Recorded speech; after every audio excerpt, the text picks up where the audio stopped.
ओम शांति। 4 नवंबर 2023 बाबा के महावाक्य। मीठे बच्चे, पावन बन, गति सदगति के लायक बनो। पतित आत्मा गति सदगति के लायक नहीं।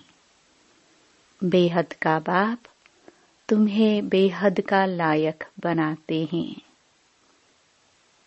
प्रश्न। पिताव्रता किसे कहेंगे? उसकी मुख्य निशानी सुनाओ। उत्तर। पिताव्रता वह है जो बाप की श्रीमत पर पूरा चलते हैं, अशरीरी बनने का अभ्यास करते हैं, अव्यभिचारी याद में रहते हैं। ऐसे सपूत बच्चे ही हर बात की धारणा कर सकेंगे। उनके ख्यालात सर्विस के प्रति सदा चलते रहेंगे। उनका बुद्धि रूपी बर्तन पवित्र होता जाता है। वह कभी भी फारकती नहीं दे सकते हैं। गीत। मुझको सहारा देने वाले। ओम शांति। बच्चे शुक्रिया मानते हैं नंबरवार पुरुषार्थ अनुसार। सब एक जैसी शुक्रिया नहीं मानते। जो अच्छे निश्चय बुद्धि होंगे और जो बाप की सर्विस पर दिल व जान सिख व प्रेम से उपस्थित हैं, वो ही अंदर से शुक्रिया मानते हैं। बाबा, कमाल है आपकी। हम तो कुछ नहीं जानते थे। हम तो लायक नहीं थे आपसे मिलने के। सो तो बरोबर है, माया ने सबको नालायक बना दिया है। उनको पता ही नहीं है कि स्वर्ग का लायक कौन बनाता है और फिर नरक का लायक कौन बनाते हैं। वह तो समझते हैं कि गति और सदगति दोनों का लायक बनाते हैं बाप। नहीं तो वहां के लायक कोई है नहीं। खुद भी कहते हैं हम पतित हैं। यह दुनिया ही पतित है। साधु संत आदि कोई भी बाप को नहीं जानते। अभी बाप ने तुम बच्चों को अपना परिचय दिया है। कायदा भी है बाप को ही आकर परिचय देना है। यहाँ ही आकर लायक बनाना है, पावन बनाना है। वहां बैठ अगर पावन बना सकते तो फिर इतने नालायक बनते ही क्यों? तुम बच्चों में भी नंबरवार पुरुषार्थ अनुसार ही निश्चय बुद्धि है। बाप का परिचय कैसे देना चाहिए यह भी अकल होना चाहिए। शिवाय नमः भी जरूर है। वही मात पिता ऊंचते ऊंच है। ब्रह्मा विष्णु शंकर तो रचना है। उनको क्रिएट करने वाला जरूर बाप होगा। माँ भी होनी चाहिए। सबका गॉड फादर तो एक है जरूर। निराकार को ही गॉड कहा जाता है। क्रिएटर हमेशा एक ही होता है। पहले पहले तो परिचय देना पड़े अलफ का। यह युक्त परिचय कैसे दिया जाए यह भी समझना है। भगवान ही ज्ञान का सागर है। उसने ही आकर राजयोग सिखाया। वह भगवान कौन है? पहले अलफ की पहचान देनी है। बाप भी निराकार है, आत्मा भी निराकार है। वह निराकार बाप आकर बच्चों को वर्षा देते हैं। किसी के द्वारा तो समझाएंगे ना। नहीं तो राजाओं का राजा कैसे बनाया? सत्युगी राज्य किसने स्थापन किया? हेवन का रचयिता कौन है? जरूर हेवनली गॉड फादर ही होगा। वह निराकार होना चाहिए। पहले पहले फादर की पहचान देनी पड़ती है। श्री कृष्ण को और ब्रह्मा विष्णु शंकर को फादर नहीं कहेंगे। उनको तो रचा जाता है। जब सूक्ष्म वतन वालों को भी रचा जाता है, वह भी क्रिएशन है, फिर स्थूल वतन वालों को भगवान कैसे कहेंगे? गाया जाता है देवताय नमः, वह है शिवाय नमः। मुख्य है ही यह बात। अब प्रदर्शनी में तो घड़ी घड़ी एक बात नहीं समझाएंगे, यह तो एक एक को अच्छी रीति समझाना पड़े, निश्चय कराना पड़े। जो भी आए उनको पहले यह बताना है कि आओ तो तुमको फादर का साक्षात्कार कराए। फादर से ही तुमको वर्षा मिलना है। फादर ने ही गीता में राजयोग सिखाया है, श्री कृष्ण ने नहीं सिखाया। बाप ही गीता के भगवान हैं। नंबर 1 बात है यह। श्री कृष्ण भगवानुवाच नहीं है। रुद्र भगवानुवाच व सोमनाथ शिव भगवानुवाच कहा जाता है। हर एक मनुष्य की जीवन कहानी अपनी अपनी है, एक न मिले दूसरे से। तो जो भी आए तो पहले पहले इस बात पर समझाना है। मूल बात समझाने की यह है, परमपिता परमात्मा का ऑक्यूपेशन यह है।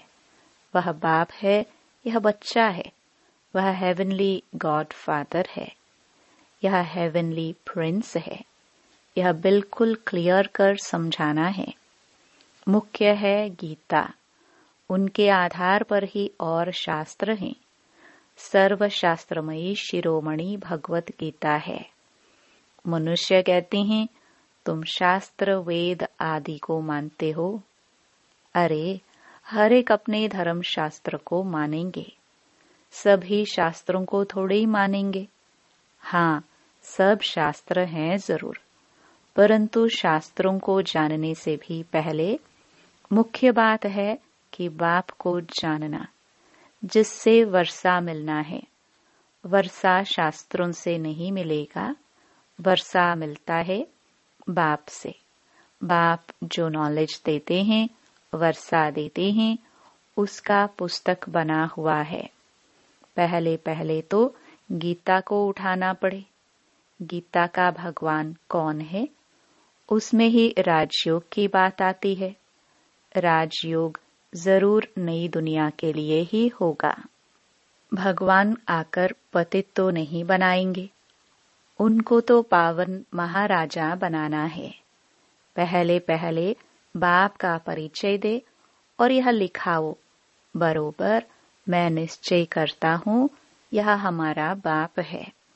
पहले पहले समझाना है शिवाय नमः, तुम मात पिता। महिमा भी उस बाप की ही है। भगवान को भक्ति का फल भी यहाँ आकर देना है। भक्ति का फल क्या है यह तुम समझ गए हो। जिसने बहुत भक्ति की है उनको ही फल मिलेगा। यह बातें कोई शास्त्रों में नहीं है, तुम्हारे में भी नंबरवार पुरुषार्थ अनुसार जानते हैं। समझाया जाता है तुम्हारे बेहद के माँ बाप वह है। जगदम्बा जगत पिता भी गाए जाते हैं। एडम और ईव तो मनुष्य को समझते हैं, ईव को मदर कह देते। राइट वे में ईव कौन है यह तो कोई नहीं जानते। बाप बैठ समझाते हैं। हाँ, कोई फट से तो नहीं समझ जाएगा। पढ़ाई में टाइम लगता है, पढ़ते पढ़ते आकर बैरिस्टर बन जाते हैं। एम ऑब्जेक्ट जरूर है। देवता बनना है तो पहले पहले बाप का परिचय देना है। गाते भी हैं तुम मात पिता, और दूसरा फिर कहते हैं पतित पावन आओ। तो पतित दुनिया और पावन दुनिया किसको कहा जाता है? क्या कलयुग अभी 40,000 वर्ष और रहेगा? अच्छा, भला पावन बनाने वाला तो वह एक बाप है ना। हेवन स्थापन करने वाला है गॉड फादर। श्री कृष्ण तो हो न सके, वह तो वर्षा लिया हुआ है। वह श्री कृष्ण हेवन का प्रिंस है और शिव बाबा हेवन का क्रिएटर है। वह है क्रिएशन फर्स्ट प्रिंस। यह भी क्लियर कर बड़े बड़े अक्षरों में लिखना चाहिए तो तुमको समझाने में सहज होगा। रचयिता और रचना का मालूम पड़ जाएगा। क्रिएटर ही नॉलेजफुल है, वही राजयोग सिखलाते हैं। वह कोई राजा नहीं है, वह राजयोग सिखलाए राजाओं का राजा बनाते हैं। भगवान ने राजयोग सिखाया है, श्री कृष्ण ने राज्य पद पाया है। उसने ही गवाया है, उसको ही फिर पाना है। चित्रों द्वारा बहुत अच्छा समझाया जा सकता है। बाप का ऑक्यूपेशन जरूर चाहिए। श्री कृष्ण का नाम डालने से भारत कौड़ी जैसा बन गया है। शिव बाबा को जानने से भारत हीरे जैसा बनता है। परंतु जब बुद्धि में बैठे कि यह हमारा बाप है, बाप ने ही पहले पहले नई स्वर्ग की दुनिया रची। अभी तो पुरानी दुनिया है। गीता में है राजयोग। विलायत वाले भी चाहते हैं राजयोग सीखे, गीता से ही सीखे हैं। अभी तुम जान गए हो, कोशिश करते हो औरों को भी समझाए कि फादर कौन है। वह सर्वव्यापी नहीं है। अगर सर्वव्यापी है तो फिर राजयोग कैसे सिखलाएंगे? इस मिस्टेक पर खूब ख्याल चलना चाहिए। जो सर्विस पर तत्पर होंगे उनके ही ख्यालात चलेंगे। धारणा भी तब होगी जब बाप के श्रीमत पर चलेंगे। अशरीरी भव मनमना भव हो रहे। पतिव्रता व पिताव्रता बने अथवा सपूत बच्चा बने। बाप फरमान करते हैं, जितना हो सके याद को बढ़ाते रहो। देह अभिमान में आने से तुम याद नहीं करते, न बुद्धि पवित्र होती है। शेरनी के दूध के लिए कहते हैं सोने का बर्तन चाहिए। इसमें भी पिताव्रता बर्तन चाहिए। अव्यभिचारी पिताव्रता बहुत थोड़े हैं। कोई तो बिल्कुल जानते नहीं, जैसे छोटे बच्चे हैं। बैठे भल यहाँ हैं, परंतु कुछ भी समझते नहीं। जैसे बच्चे को छोटेपन में ही शादी करा देते हैं ना। गोद में बच्चा ले शादी कराई जाती है। एक दो में दोस्त होते हैं, बहुत प्रेम होता है तो झट शादी करा देते हैं। तो यह भी ऐसे है।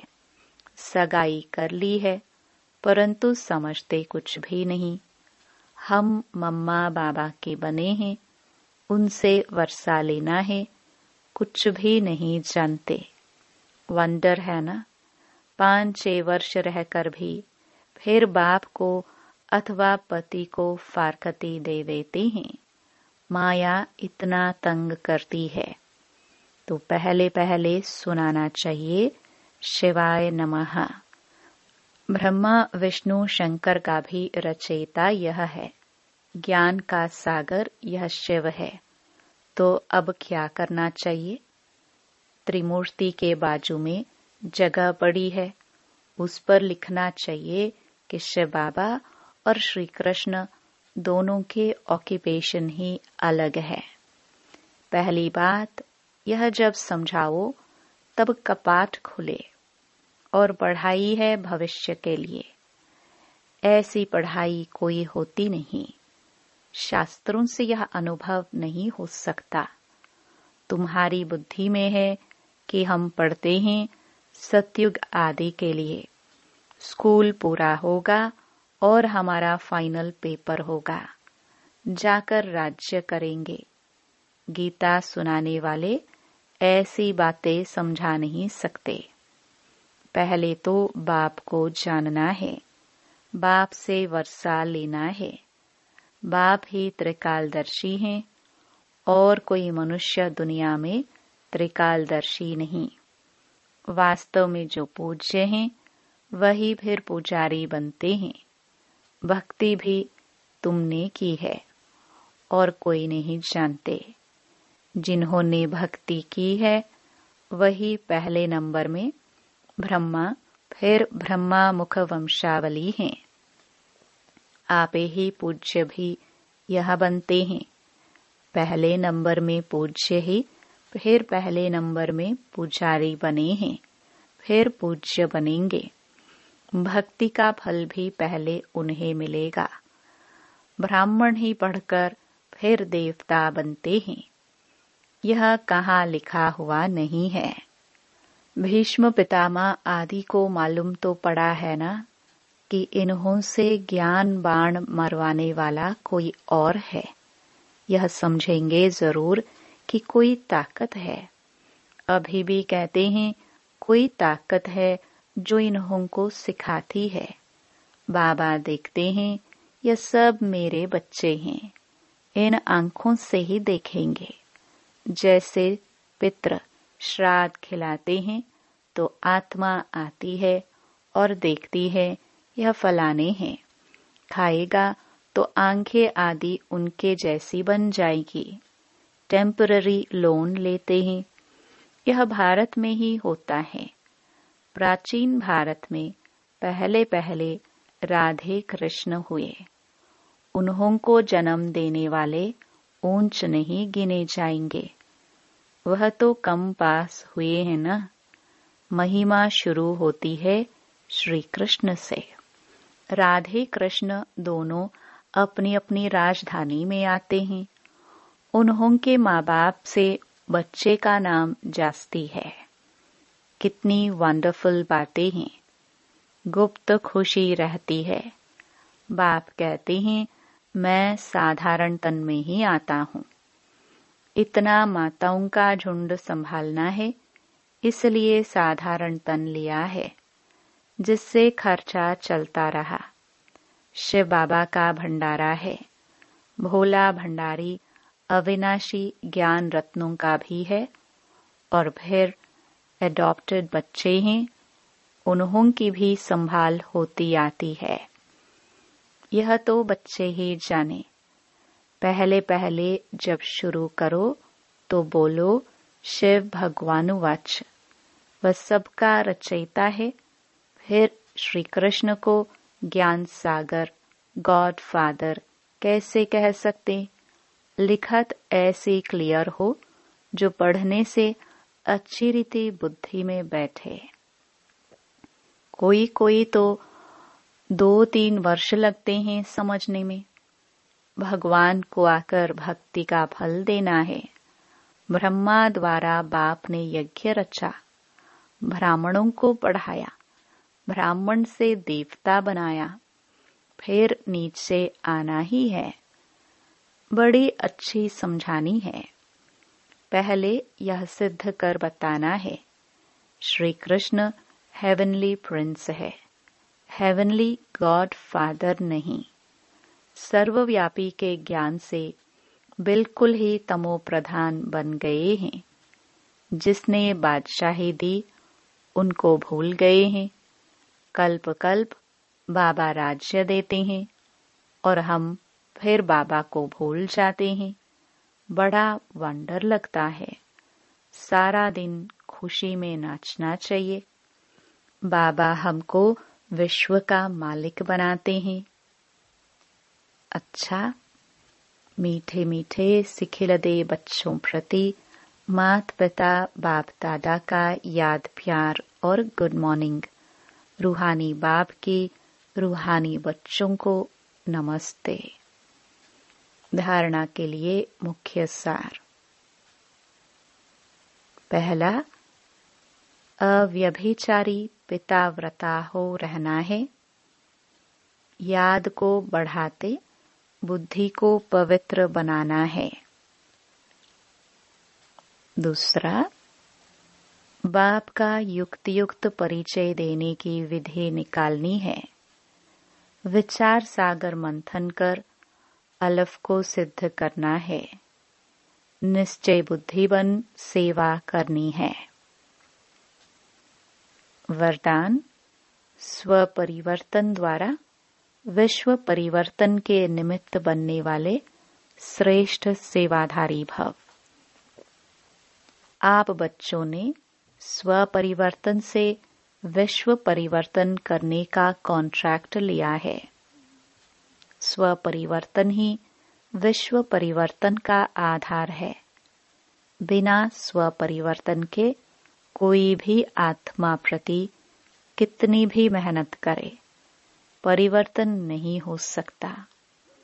क्योंकि आजकल के समय में सिर्फ सुनने से नहीं बदलते, लेकिन देखने से बदलते हैं।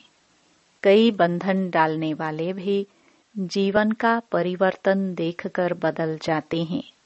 तो करके दिखाना, बदल कर दिखाना ही श्रेष्ठ सेवाधारी बनना है। स्लोगन, समय, संकल्प और बोल की एनर्जी को वेस्ट से बेस्ट में चेंज कर दो तो शक्तिशाली बन जाएंगे। ओम शांति।